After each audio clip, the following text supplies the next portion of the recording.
misis ko makakalimutin. Siya yung nag-drive ng Everest kanina. Tapos tingnan nyo, nilock niya yung kotse pero hindi niya sinarado yung bintana. Buti na lang yung Everest namin meron ganitong feature. Hindi ko na kailangan pumunta doon. Buksan yung ignition switch tapos isara yung bintana.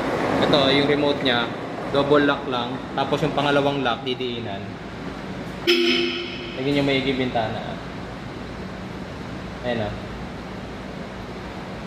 Nagsara. Kita nila?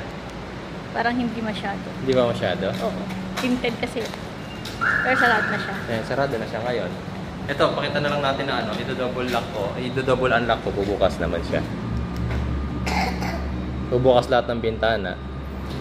Ayan na. Diba?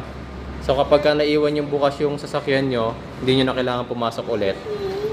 Double lock nyo lang. Yung pangalawang pindot diin, sasarado lahat ng ayan, bintana. Diba? Misis ko makakalimutin eh.